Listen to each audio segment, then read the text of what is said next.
पाकिस्तान के हवाले से दो बहुत बड़ी खबरें आजकल पूरी दुनिया के मीडिया के ऊपर चल रही हैं। एक खबर यह है कि पाकिस्तान के 5 शहरी इस्राएल में नौकरी करने के इल्जाम में गिरफ्तार हुए हैं और दूसरी खबर यह है कि एक पाकिस्तानी लड़की अपने 4 बच्चों के साथ पहले नेपाल गई और फिर वहां से भारत के अंदर शादी करने गई और उसका यह कहना था कि जी मैं पबजी खेलती थी और मैं उस भारतीय लड़के से मोहब्बत हो गई और मैं फिर उसके साथ शादी करने के लिए चली गई। जबकि भारतीय मीडिया और भारत के जो इदारे हैं कानून नाफिज करने वाले वो ये कहते नजर आ रहे हैं कि ये एक एजेंट है और यहां पर जासूसी करने आई है और इसकी कहानी हम किसी सूरत नहीं मानते हैं। अब ये जो दो खबरें हैं, ये दो खबरें, इनकी तफसीलात मैं आपको बताता हूं जिसके बाद आपको अंदाजा होगा कि ये जो 5 लोग इसराइल में काम कर रहे थे किस तरह से इनकी कहानी सारी झूठी साबित हो रही है और ये जो लड़की अपने 4 बच्चों के साथ नेपाल के रास्ते भारत गई थी और वहां पर शादी करने की कोशिश कर रही थी। तो इसके हवाले से जो हकाइक हैं वो कौन से हैं आज के इस वीडियो के अंदर वो भी हम आपको बताएंगे और इनकी तमाम तर तफसीलात से जानने के बाद, इन तमाम लोगों की तफसीलात आप तक पहुंचने के बाद आपको अंदाजा होगा कि पाकिस्तान के अंदर दरअसल हो क्या रहा है, पाकिस्तान के जो हालात हैं वो किस सिमत में जा रहे हैं, किस तरफ जा रहे हैं।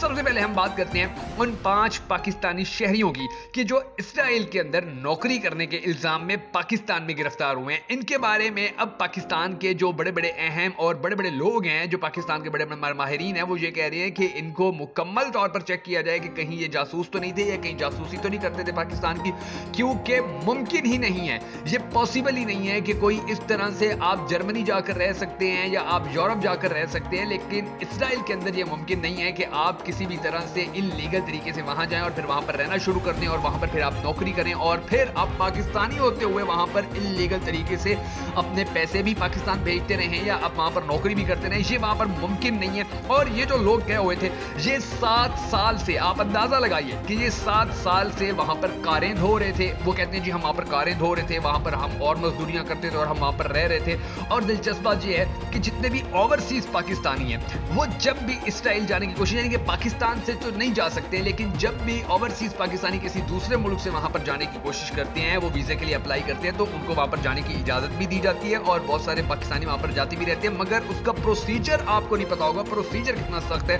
कि जब कोई भी पाकिस्तानी, ओवरसीज पाकिस्तानी वहां जाने के लिए वीजा अप्लाई करता है तो फिर जो मोसाद है वो मुकम्मल तौर पर उसका शजरा नसब निकालती है। वो मुकम्मल तौर पर उसके घर के अंदर जो बच्चे हैं, जो उसके लोग मर चुके हैं, उसके जो फैमिली मेंबर्स जो फौत हो चुके हैं, जो कब्रों में जाकर सो गए हैं, उनका भी सारा डाटा निकालती है कि इनमें से भी कोई ऐसा तो नहीं था कि जो पाक फौज के साथ रहा हो या पाक फौज के अंदर अहम खिदमत सर अंजाम देता रहा हो, क्योंकि फिर उनको चूंकि खतरा बड़ा ज्यादा। अब देखिए एक जमाना था कि वो कहते थे कि जी ये जो हम यहाँ पर आके रह रहे हैं तो ये जो फलस्तीनी लोग हैं सिर्फ हमारी इनके साथ लड़ाई, लेकिन आज पूरी दुनिया के जो इस्लामी ममालिक हैं उनके सबके निशाने के ऊपर ये मुल्क है, तो वो बड़ी ज्यादा एहतियात भी करते हैं और बड़ी ज्यादा केयर भी करते हैं। तो जो ओवरसीज पाकिस्तानी होते हैं वो जब वहां जाने की कोशिश करते हैं और उनका जब शजरा नसब निकाला जाता है तो उसके बाद उनको वहां पर आने की परमिशन दी जाती है और फिर परमिशन भी ऐसे दी जाती है कि जब वो पाकिस्तानी वहां पर पहुंचता है, एयरपोर्ट पे उतरता है, तो फिर उसको वहां से ही अंडर ऑब्जर्वेशन कर लिया जाता है। और वो अब देखिए वो मुल्क छोटा सा है, वो कोई इतना बड़ा मुल्क नहीं है कि वहां पर जी एक बंदे को आपने अंडर ऑब्जर्वेशन रखना है या आपने उसकी जासूसी करनी है या आपने उसके बारे में मालूमात इकट्ठे करते रहना। तो ये लाजमी नहीं है कि फिर आपको एक शहर से दूसरे शहर जाना पड़ेगा या आपको कराची से इस्लामाबाद तक का सफर करना पड़ेगा या आपको सिंध से बलोचिस्तान या केपी का सफर करना पड़ेगा। वो इतना बड़ा मुल्क ही नहीं है, वो एक छोटा सा मुल्क है, एक आम की गुटली जितना मुल्क है और उसके अंदर किसी भी बंदे को अगर ऑब्जर्व करना हो, किसी भी बंदे की अगर आपने जासूसी करनी हो तो वो बड़ा आसान होता है। उस वहां पर कोई इतनी बड़ी टेंशन वाली बात नहीं होती है। और वहां पर जब वो जाते हैं, कोई भी पाकिस्तानी वहां पर जाता है, वहां पर रहता है, तो वो मुकम्मल तौर पर अंडर ऑब्जर्वेशन रहते हैं और उनकी जो इंटेलिजेंस है, आप ये भी सुन लीजिए कि वो कोई मामूली इंटेलिजेंस नहीं है। उनकी इंटेलिजेंस के अंदर जो लोग शामिल होते हैं वो लोग बचपन से ही उसकी ट्रेनिंग ले रहे होते हैं, क्योंकि उनकी जो इंटेलिजेंस एजेंसी है वो स्कूलों के अंदर उनके टीचर भी पढ़ा रहे होते हैं, उनकी इंटेलिजेंस एजेंसी के कॉलेजेस में भी पढ़ा रहे होते हैं, यूनिवर्सिटीज में भी पढ़ा रहे होते हैं और वो बच्चों को देखना शुरू कर देते हैं, ऑब्जर्व करना शुरू कर देते हैं कि यार कौन सा बच्चा जो है वो बड़ा तेज तरार है, बड़ा चतरा है, बड़ा ऐसा है कि जो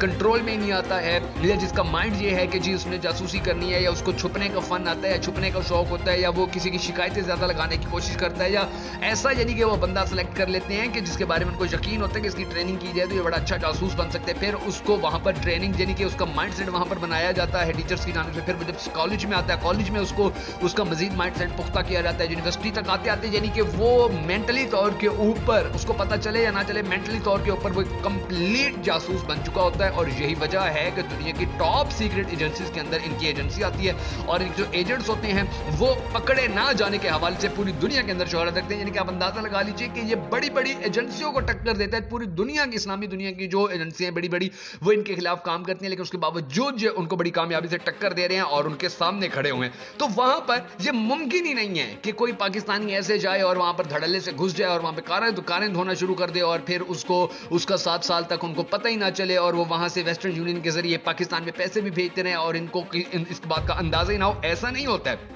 इसलिए इनकी ये जो कहानी है जी, हम वहां पर गए हैं और वहां पर हम 7 साल से कारें धो रहे हैं, इसको किसी भी सूरत माना नहीं जा सकता है। इसके बारे में ये नहीं कहा जा सकता कि ये बिल्कुल सच बोल रहे हैं या इनकी ये जो बात है ये बिल्कुल सच्ची है। इसलिए अब इनके खिलाफ मुकदमा भी दर्ज हुआ है और इनके जो बाकी साथी हैं उनको गिरफ्तार करने के लिए भी छापे मारे जा रहे हैं। और इस हवाले से जो काम है वो अब देखते हैं कि आने वाले वक्त में क्या बनता है, या आने वाले वक्त के अंदर किस तरह से इन लोगों को वहां पर रहने के हवाले से जो मजीद मालूमात थी वो सामने लाने में कामयाबी हासिल की जा सकती है। और दिलचस्प बात यह है कि वहां पर जो लोग जाते हैं, जो लोग जॉर्डन से वहां जाते हैं नौकरी करने के लिए, तो उन लोगों को नौकरी उस वक्त ही दी जाती है जब वहां की खुफिया एजेंसी को बताया जाए, जब पुलिस को बताया जाए, क्योंकि किसी भी गैर मुल्की को वहां पर इस तरह नौकरी नहीं दे दी जाती कि जी आप आए और हमारे पास काम करें। ये दूसरे मुल्कों में होता है। वहां पर जब कोई गैर मुल्की जाता है तो उसकी नौकरी करने की जो रिपोर्ट है वो सदर के ऑफिस तक भी जाती है, वो मोसाद के हेड ऑफिस तक भी जाती है कि ये बंदा यहाँ पर गैर मुल्की है और यहाँ पर ये नौकरी कर रहे हैं, तो उसको अंडर ऑब्जर्वेशन रखना है। और ये सारे मामला वहां पर बड़े सख्त होते हैं। अब दूसरी तरफ जो सीमा नामी लड़की है जो भारत गई है और 4 बच्चों की मां है, और वो भारतीय को जाकर उसने कहानी सुनाई, जी मुझे तो यहाँ के जो सचिन नामी लड़का है मुझे उससे बड़ी मोहब्बत हो गई है। हम इकट्ठे पबजी खेला करते थे। जब आदमी वबा आई हुई थी तो मैं घर में रहती थी, मैं पबजी खेलती थी, तो और ये भी मेरे साथ पबजी खेलता था। मेरा शौहर सऊदी अरब के अंदर नौकरी करता है और मुझे इससे प्यार हो गया और मैं इससे शादी करने के लिए मान गई। यानी कि बातचीत की, इन्होंने वीडियो कॉल्स की और एक दूसरे को राजी किया, एक दूसरे के साथ रजामंदी की। फिर नेपाल गई ये लड़की, वहां पर 4 दिन ये सीमा नामी लड़की नेपाल में रही। वो लड़का वहां से भारत से नेपाल आया और इन दोनों ने वहां पर 4 दिन इकट्ठे गुजारे। उसके बाद फिर सीमा वापस आई और अपने बच्चों को लेकर गई। और अब उन 4 दिनों के जो मुलाकात थी, जो 4 दिन ये इकट्ठे एक कमरे के अंदर रहे थे, अब वहां पर इन लोगों ने ये डिसाइड किया था कि जी क्योंकि नेपाल और भारत का ये मामला है कि नेपाल से आप पैदल भी भारत चले जाएं, भारत से पैदल भी आप नेपाल आ जाए तो आपने सिर्फ एक आईडी कार्ड दिखाना होता है। और जो पैदल रास्ता है उसके ऊपर शायद आईडी कार्ड की जरूरत भी नहीं पड़ती, लेकिन अगर बसों के ऊपर आप जाते हैं तो कोई वीजा नहीं है, कोई टिकट नहीं है, कोई पासपोर्ट नहीं है, आपने बस अपना आईडी कार्ड दिखाने के भारतीय या नेपाली और उसके बाद आप जा सकते हैं। तो वहां पर यानी कि इतनी आसानी है और इसीलिए वहां से इनको भारत एंट्री के लिए बड़ी ही आसानी आई है। जब 4 बच्चों को लेकर गई तो वहां से फिर नेपाल के रास्ते ये भारत में गए, यानी कि वो जो पैदल रास्ता था उधर से ये फिर नेपाल गए। और नेपाल के अंदर जाकर इन लोगों ने अब जो शादी करनी थी तो उसके लिए उस जो सचिन नामी लड़का है उसने इसके नकली डॉक्यूमेंट्स बनाने थे कि जी ये भारतीय है और इसका इस तरह से सारा मामला है, इसका आईडी कार्ड बनवाना था। वो जब ये सारा कुछ करने के लिए उसने जब एक एजेंट से बात की तो वो एजेंट आगे से जो रात थी, जो भारतीय खुफिया एजेंसियां उनका आगे से डबल एजेंट था। जब उसको ये पता चला कि अच्छा जी ये एक पाकिस्तानी लड़की को लेके आया और 4 उसके साथ बच्चे हैं और ये उनके जाली डॉक्यूमेंट्स बनवाने की कोशिश कर रहे, तो उसने जाके अपनी एजेंसियों को बताया, एजेंसियों ने आके उस लड़कों को भी उठा लिया, इस खातून को भी उठा लिया। और अगर वो एजेंट ना होता, यानी कि वो जो एजेंट था वो अगर खुफिया एजेंसियों के साथ इन टच ना होता तो शायद भारतीयों को भी ना पता चलता, कि क्योंकि वहां पर जो नेपाल से लोग जाते हैं उनकी इतनी ज्यादा चेकिंग नहीं की जाती। बहरहाल लड़के को भी उठाया गया, अब सीमा नामी इस लड़की को भी उठाया गया और उसको कहा गया कि जी आप तो पाकिस्तान की जासूस हैं। तो इसने बताया नहीं मैं जासूस नहीं हूं, मैं अपने बच्चों को साथ लेके आई हुई हूं, मैं यहाँ पर शादी करने आई हूं। अब आप अंदाजा लगाएं कि इसकी जो कहानी है उस कहानी को सुनकर भारतीय किस तरह इसका यकीन करेंगे कि इसके 4 बच्चे हैं, इसकी शादी हुई है, ये अपने घर में रह रही थी और ये जहां से एक लड़के के साथ शादी करने के लिए 4 बच्चों को साथ लेकर आ गई। यानी कि ये जो मामलात हैं ये पाकिस्तान की बड़ी बदनामी का सबब भी बन रहे हैं। और भारतीयों ने अब इस लड़की सीमा नामी लड़की के ऊपर भरोसा तो कभी करना नहीं है, इसलिए अब इसका जो मुस्तकबिल है वो वहां पर जेल में ही होगा। और वो जो सचिन नामी लड़का था उसके ऊपर भी एक मुकदमा भारतीय हुकाम की जानिब से दर्ज किया गया कि इस बंदे ने एक गैर कानूनी तौर पर एक पाकिस्तानी लड़की जो थी उसको बॉर्डर पार करवाया है, उसको हमारे मुल्क के अंदर लेकर आया है। तो उसके ऊपर जो मुकदमा है उसकी भी उसको 6 महीने या 2-3 महीने सजा मिलेगी, वो छूट जाएगा। लेकिन ये खातून जो सीमा नामी पाकिस्तानी लड़की थी, जो भारतीय लड़के से मोहब्बत हो गई थी, अब इसकी आने वाली आधी से ज़्यादा ज़िंदगी जेल में गुजर सकती है, या क्या पता वो भारतीय जो है वो इसको माफ़ भी कर दे या इसकी जो इन्वेस्टिगेशन है वो सारी करके इसको छोड़ दिया जाए। लेकिन अगर ऐसा नहीं होता है तो फिर इसके बच्चों की ज़िंदगी भी भारतीय जेल के अंदर होगी, इसकी ज़िंदगी भी भारतीय जेल के अंदर होगी, और हो सकता है कि आने वाले वक्त के अंदर फिर भारतीय जो एजेंसियां हैं